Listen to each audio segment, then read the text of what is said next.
Hello everyone, this is Remlays from 40k Theories, and welcome to the August 2021 edition of the Patreon Q&A sessions. As always, if you would like your questions answered, then click the link in the video description below and help support the channel by becoming a patron. Now, let's jump into the questions. Griffin of Might asks, how does reincarnation work in 40k, and could someone like Malkador be reincarnated assuming that they aren't the Solar Priest? It happens the same as it would in pretty much any other mythology, to be honest. Like, a soul will sometimes be given a brand new body to inhabit over a period of time. This is touched upon briefly in a Celestine novella. Sorry, novel, even though it's not a fucking novel, it's only 140 pages, it's a novella.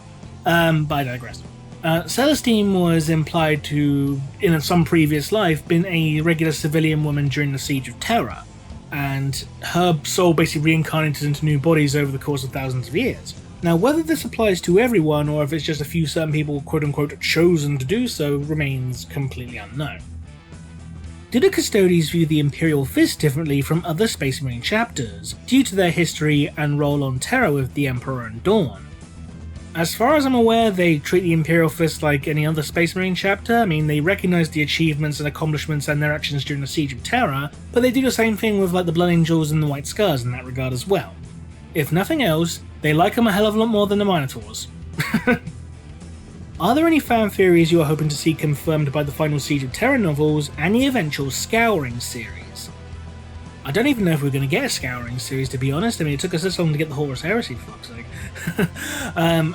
As for theories, I'm just looking forward to the fact we're going to find out who it was who came to the Emperor's aid in the Emperor's duel against Horus. Because there's been about 3 different people so far. I mean, you've had the Space Marine Terminator, which it originally was, you had Lanius Pius, and you had the Custodian.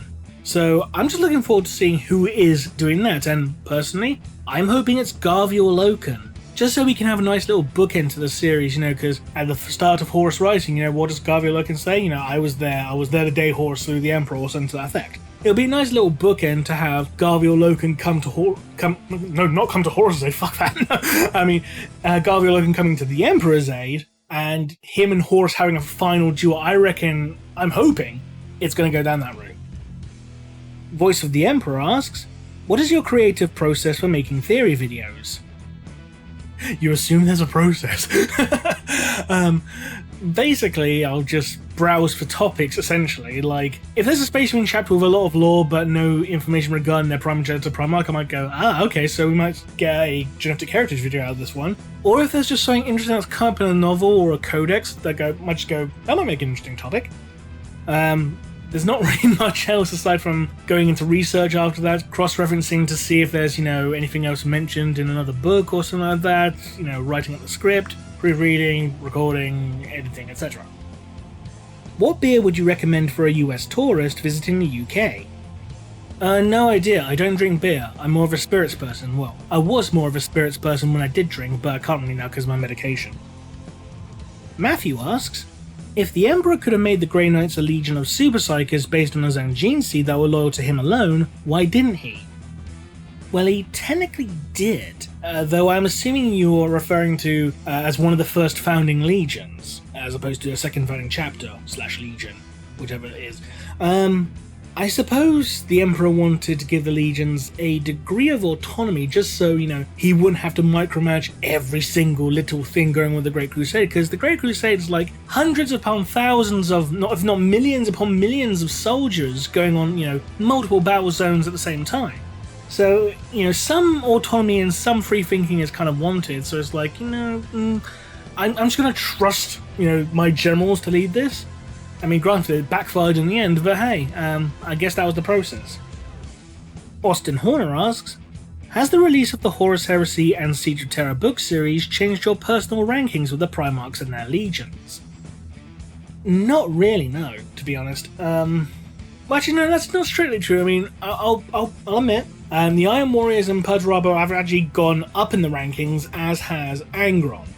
Mainly because of their Primarch series books. Because they were really good. And let's be honest, the Primarch book series overall was pretty underwhelming. Zero Hits asks, I've been seeing a lot of speculation in regards to Perturabo being a demon prince being retconned, since many fans are starting to have doubts that he would ever want to do that after reading the Horus Heresy novels featuring him. Do you have any personal thoughts regarding the subject? Well, it's not been retconned, thankfully, due to the release of the Storm of Iron limited edition that came out recently. Because in that book there's 2 extra short stories which, to my knowledge, aren't available anywhere else, called Half-Breed and Warbreed. And in one of those 2 short stories, I can't remember which one off the top of my head, but in one of them, it does mention flat out that Perturabo is a demon Primarch, a demon prince, and it also goes into detail regarding his appearance for the first time ever, so it's like, hooray, we actually have a canonical appearance of Perturabo's demon form, and it's underwhelming as fuck, because it's just basically him with a corpse face and his armor's alive, kinda, but that's basically it. It's like, well, that was underwhelming and pointless. Why couldn't you just make him a giant obliterator? I don't know, but I digress. Pentadeus asks, what are some good books to read that involve showing what a Space Marine in combat is like? Most of the Black Library. To be honest, most of Black Library's 40k books is pretty much just Space Marines and bolter porn. Let's be honest, that is the case. I'm sorry, but it is. As for good books, your best bet is probably the early Horus Heresy books, purely because they mainly focus on the Great Crusade and stuff. But if you want something more contemporary, just showing, just how dangerous a single Space Marine can be, there's a short story called Redemption on Daleth, which is basically a huge fight between a single Space Marine and a Tau battlesuit. And this one Space Marine is so dangerous to the Tau, because this is like a Tau civilian world with only like a few fire warriors running around. And it shows just how dangerous a single battle-hardened Space Marine can actually be. Even to the point when they point out, like, yo, this person could probably, fuck up the entire planet single-handedly. He's that dangerous. So, yeah, check out that short story, Redemption on Daleth. It's a really good one. Which are cooler, the Blood Ravens or the Ultramarines? Do I have to pick one? I'll be honest, I'm not fans really of either, to be honest. Sorry. Mike Murdoch asks, besides 40k, what other tabletop games are you into lore or miniature-wise? Warpath and Dead Zone. Not much to add, just Warpath and Dead Zone, they're really good. That guy asks, given what they say about twins sensing or knowing what the other is thinking, do you think twins in 40k could share a soul? It's entirely possible. It would make some degree of sense in a fictional standpoint, it actually would. So yeah, I'm actually not against this idea. And finally, Lucanron asks, why don't you like Descent of Angels? Because it was boring as hell. It's like really slow pace and just mumbles and waffles on, and it's just really difficult to get into. I'm sorry, but it's just not very good. Like most Dark Angel Horus Heresy books, they're just not that good, I'm sorry. What do you think about Perturabo? He's apparently been rewritten many times, but I feel he was quite a relatable character in Angel Exterminatus. Perturabo. Petulant, whiny, underappreciated, savant genius. Overall, he's actually a very complex and, honestly, quite a Shakespearean character in a way. And I don't mean it in regards to him being like, oh brother, where art thou, kind of thing. No, I mean like, he has layers, he has depth, he's actually interesting. And that's a sign of a well-written character if you can make, add all these flaws but still make them interesting.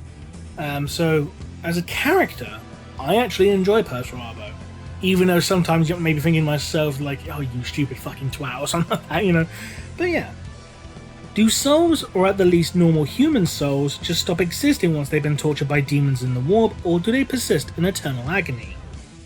It seems to depend upon the author. Some people seem to write that souls will just be essentially destroyed once they're consumed by a demon, whereas others will have them being tortured eternally by demons or by the Chaos Gods or whatever. It's something that depends upon the author. It's no real clear, concise, or singular option in this regard.